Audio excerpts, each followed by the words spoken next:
पुरी शहर में एक बहुत गरीब लड़का रहता था जिसका नाम माधव था।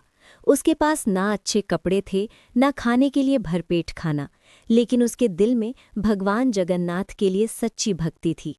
हर दिन वो मंदिर के बाहर खड़ा होकर बस भगवान को दूर से देखता और कहता, हे प्रभु, मेरे पास आपको चढ़ाने के लिए कुछ नहीं है, बस मेरा दिल ही स्वीकार कर लो। एक दिन मंदिर में बहुत बड़ा भोग लगाया गया, तरह तरह के पकवान, मिठाइयाँ, फल। माधव दूर खड़ा सब देख रहा था। उसका मन भी हुआ कि वो भगवान को कुछ खिलाए, लेकिन उसके पास तो कुछ था ही नहीं। उसने जंगल से एक सूखी रोटी जैसी चीज, जंगली फल उठाई और मन ही मन बोला, प्रभु, मैं जानता हूँ ये आपके लायक नहीं है, लेकिन मेरी भक्ति सच्ची है। रात हुई। मंदिर के पुजारी ने देखा कि भगवान का सारा भोग वैसे ही पड़ा है, जैसे किसी ने छुआ ही नहीं। सब हैरान थे। तभी पुजारी को सपना आया। भगवान जगन्नाथ खुद बोले, मैंने आज महल का नहीं, उस गरीब भक्त माधव का भोग स्वीकार किया है। सुबह होते ही सब लोग माधव को ढूंढने लगे। माधव एक कोने में बैठा था और उसके पास वही सूप। एक छोटे से गांव में दो भाई रहते थे, बड़ा भाई अर्जुन और छोटा भाई करण। बचपन में ही उनके माता पिता इस दुनिया को छोड़ गए थे। उस दिन से अर्जुन ने ही छोटे भाई को संभालने की जिम्मेदारी उठा ली। वो दिन रात मजदूरी करता, खेतों में काम करता और जो भी कमाता उससे घर चलाता और करण की पढ़ाई करवाता। करण पढ़ाई में बहुत तेज था। अर्जुन हमेशा उससे कहता, तू बस पढ़ाई कर, एक दिन बड़ा आदमी बनेगा।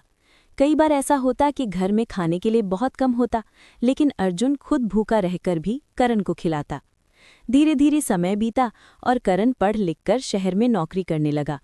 कुछ ही सालों में वो बहुत अमीर बन गया। करण ने गांव में एक बड़ा घर बनवाया। अर्जुन बहुत खुश हुआ कि अब दोनों भाई साथ रहेंगे। लेकिन जब अर्जुन अपने भाई के नए घर में रहने आया तो करण बदल चुका था। उसने ठंडे दिल से कहा, ये घर मेरा है, तुम यहाँ नहीं रह सकते। ये सुनकर अर्जुन का दिल टूट गया, लेकिन उसने कुछ नहीं कहा और चुपचाप अपनी पुरानी झोपड़ी में लौट गया। समय बीता। अर्जुन की हालत और खराब होती गई। एक दिन मजबूरी में वो गांव के किनारे पड़ी एक बंजर जमीन पर रहने लगा। वहां वो मेहनत करता, लेकिन कुछ उगता नहीं था। एक दिन उसे जमीन के नीचे कुछ सख्त चीज महसूस हुई। उसने खुदाई शुरू की और उसे एक पुराना संदूक मिला। जब उसने संदूक खोला तो उसमें सोना, चांदी और कीमती गहने थे।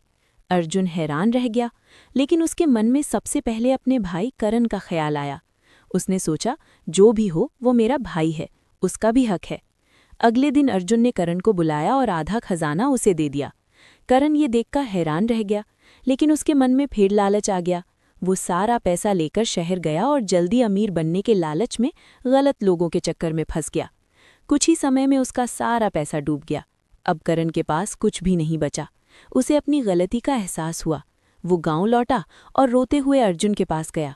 उसने कहा, भैया, मुझे माफ़ कर दो, मैंने लालच में आकर बहुत बड़ी गलती की। अर्जुन ने उसे उठाया और गले लगा लिया। उसने कहा, गलती इंसान से ही होती है, लेकिन उसे सुधारना सबसे ज़रूरी है।